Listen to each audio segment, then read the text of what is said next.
Hello, hello, hello, everyone. How are you? I hope you are having a fantastic, wonderful, and beautiful, beautiful day.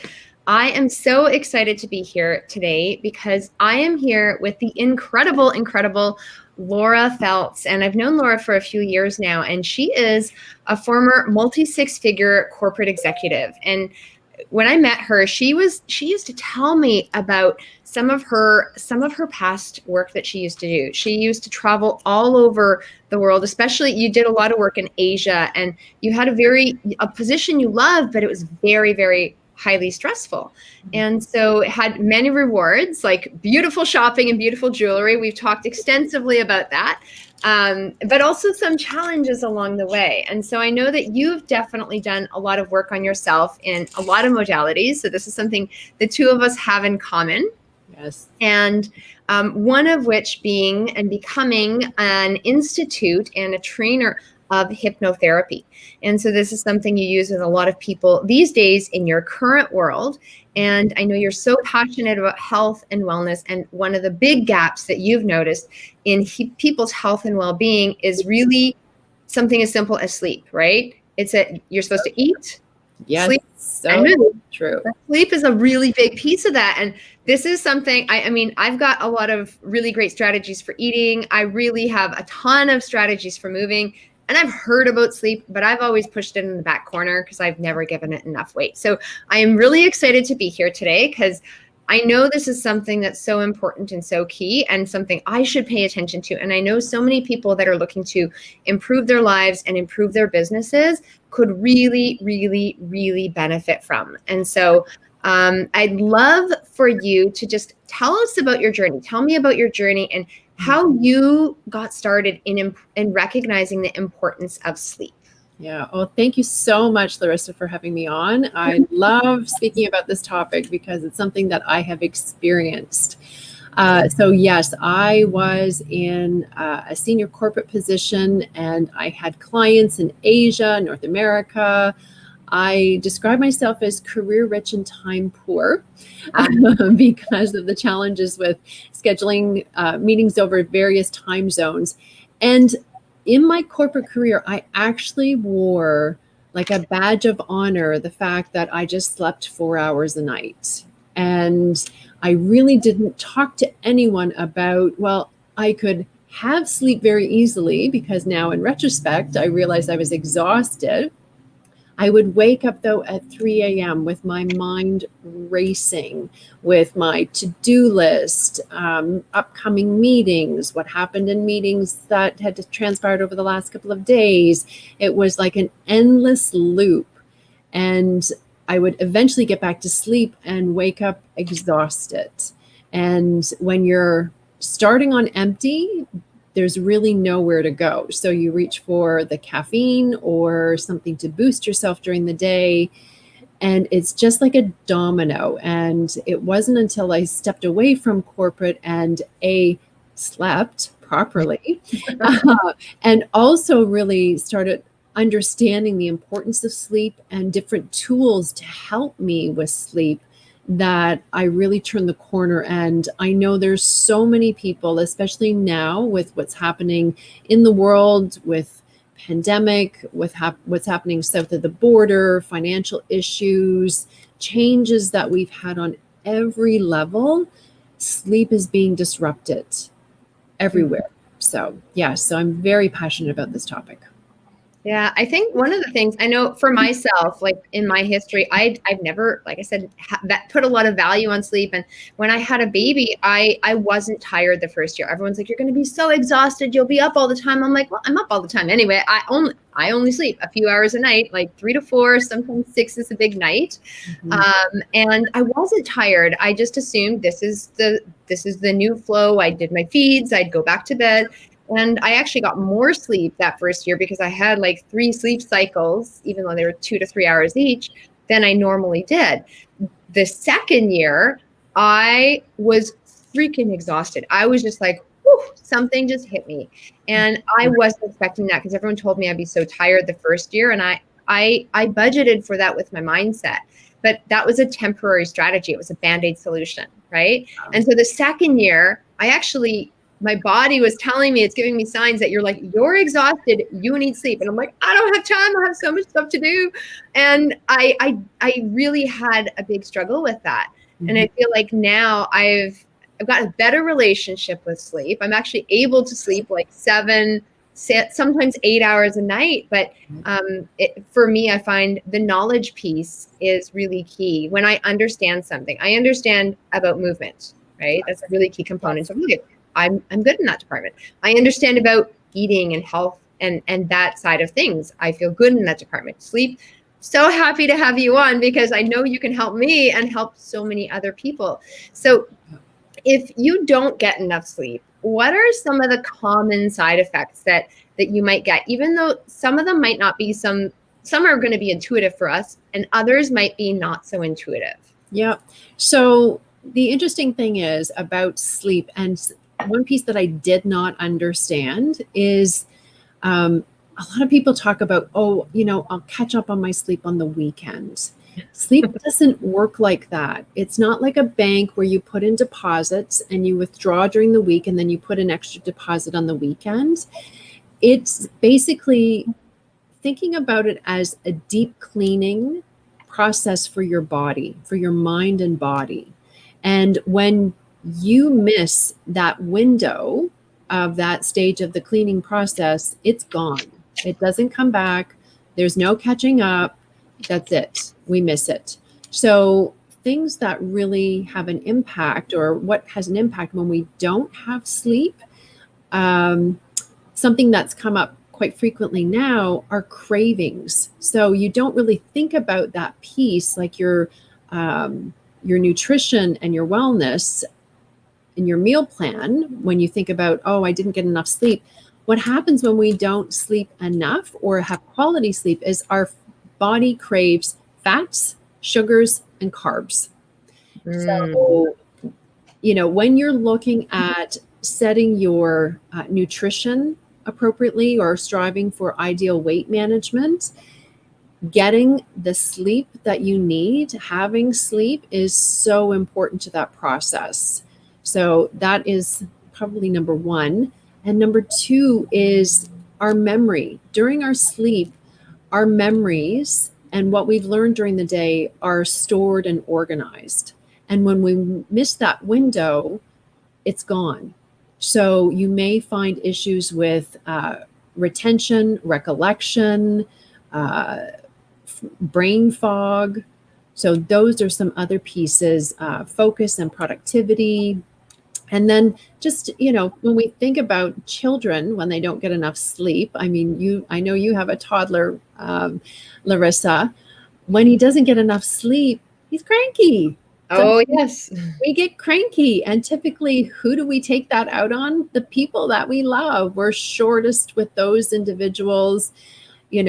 Anything that they do, those little habits that, are slightly irritating just become amplified.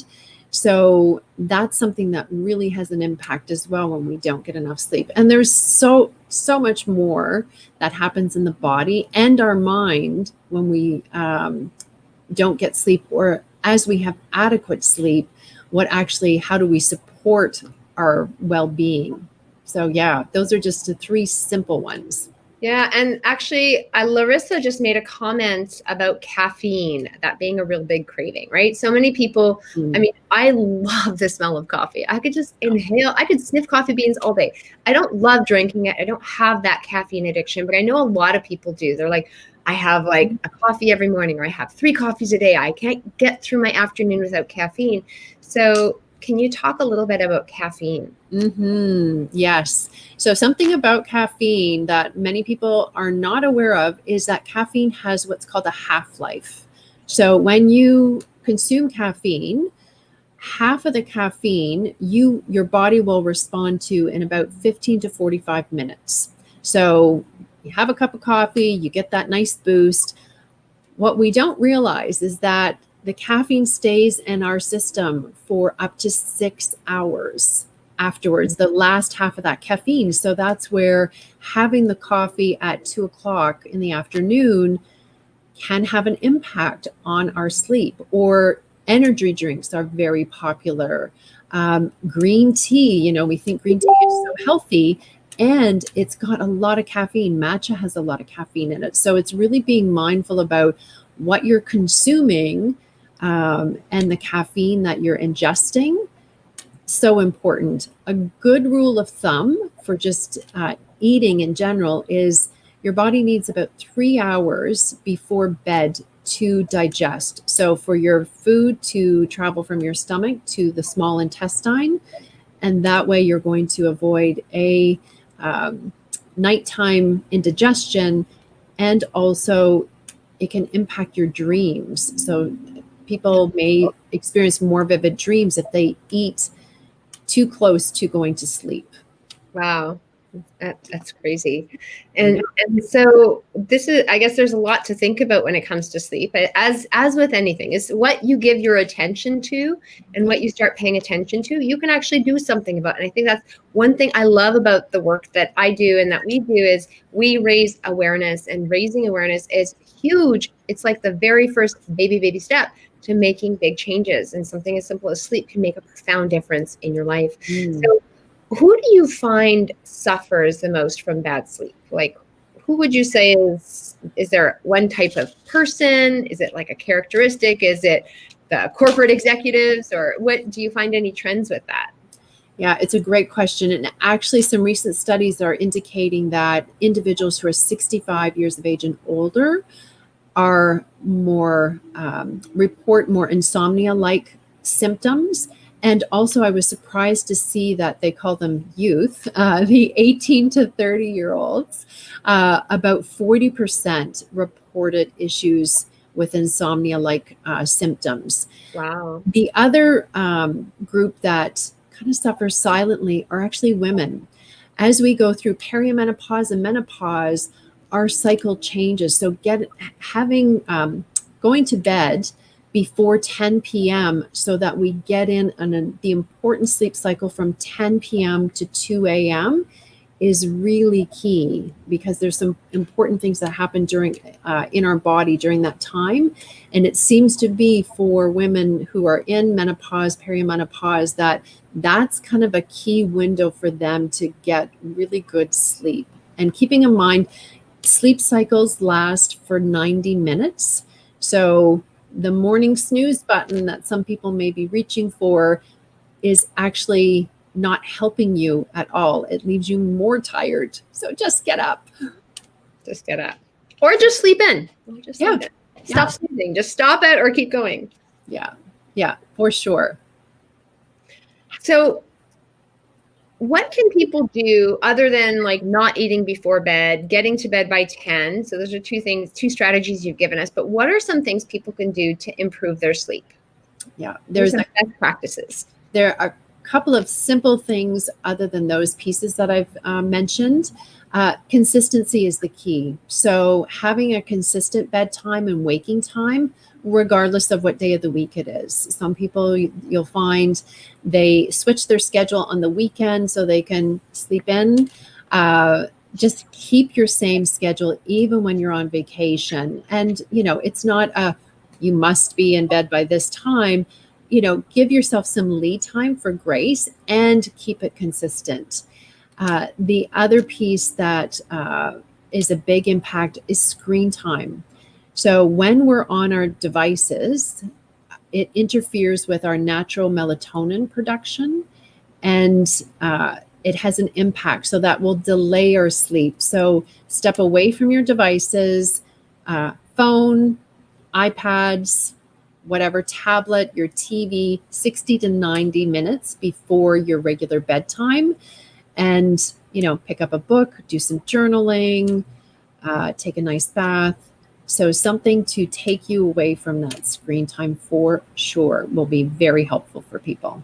Mm-hmm. Yeah, it's amazing. So if anyone has any questions, just before we keep going, if anyone does have any questions, we'll be wrapping up in a few minutes. But if anyone has any questions, go ahead and put them in the comments, and Laura will be happy to answer them, because we are talking about sleep, how to stop sabotaging your sleep, and really some strategies that you can implement right away. So one of the things I want to mention is that you actually have a 5-day sleep training, right? Like right now we're scratching the surface on these things, and these are great things to notice, but repetition is key. And insight without action is worthless, right? You can get all the insight you want, but until you take action on it, there's no point. And I know with this 5-day training that you've got, you go into a little bit more depth on each of these things that we're talking about. And you also offer a meditation, a hypnosis right before bedtime, which is beautiful because it helps to really plant the seeds in your mind to have that sleep. It sets you up for that perfect bedtime each and every night. So I think that's a wonderful gift, and that's something that you offer people each and every month. And so if anyone is interested in doing that, definitely reach out to Laura. You can do, is direct messaging the best way to reach you, or how? Yes, they can PM me on Instagram or in my Facebook page at laura.feltz or Laura Feltz Coaching. I would be more than happy to answer any of their questions that they have. And yes, hypnosis is a tool that I really wish I had have known about when I was in my corporate days, because it has been a game changer for me with sleep, having perfect unbroken sleep until morning, and really providing me some solid suggestions on ensuring that I'm having that unbroken sleep. The other piece that people might relate to is if you have a partner who snores, you can actually use hypnosis for snoring, in terms of using that as a key to put yourself back to sleep. So that's something to keep in mind. There's some great tools that are available. And with what you do with mindset, it's so true when it comes to sleep as well. We have a sleep story, and this is something that we delve into in the 5-day Sleep Essentials Bootcamp, is what is your sleep story, and rewriting that. Because, as we talk about sleep and how we have sleep, there are things that we're saying that are not supporting the sleep that we ideally want. So it's really focusing on, okay, what do we want versus what is actually where we might be experiencing and what we don't want. So we tend to give a lot of airtime to poor sleep and using words that emphasize that to our unconscious mind, which is not helpful. So we do dive into that in the Sleep Essentials Bootcamp, and I've had fantastic feedback from the participants on the simple changes to habits that to support their sleep that have been just game changing for them as well. Lovely. Do you have dates for the next Sleep Essentials Bootcamp yet? Yes. So we're going live on December the 7th. So please, if you're interested, reach out to me.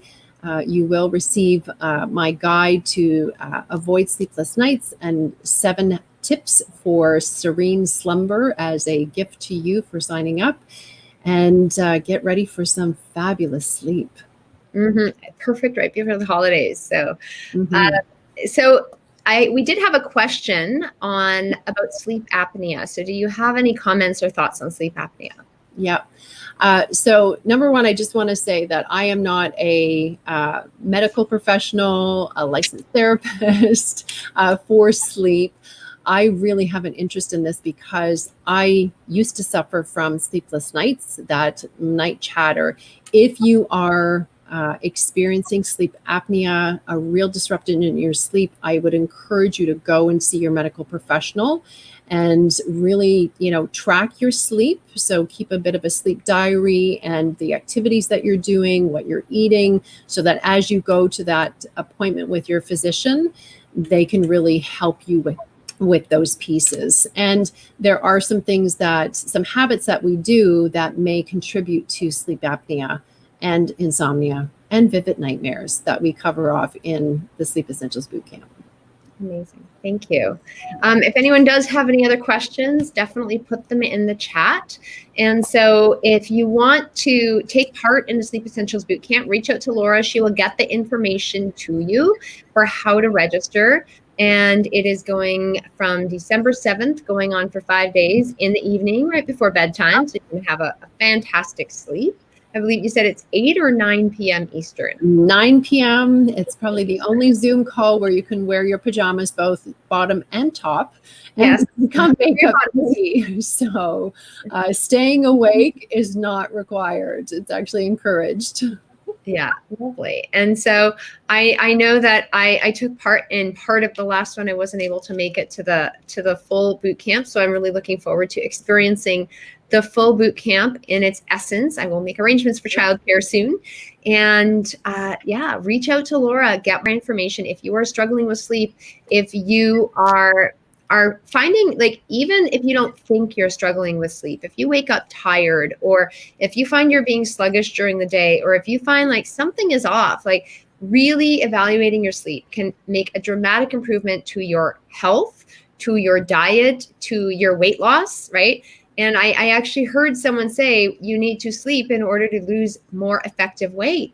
And I didn't understand how, but today when you were talking about that, the light bulb finally went off, and really strategizing your sleep. So take part in our boot camp. It's absolutely free. And if you feel like you want more information and more of a tailored or customized program for you, then reach out to her. She does some one-on-one work with clients, not a lot, but she does some work one-on-one with clients. So if you are really interested and motivated and don't want to wait till December to get more information, then I'm sure she could find a time to meet with you. Just say you met from Larissa, you were on Larissa's interview with her, and I'm going to promise she'll hook you up. Thank you so much. Yes, please do. So you guys have a lovely day. And Laura, do you have any final words before we part?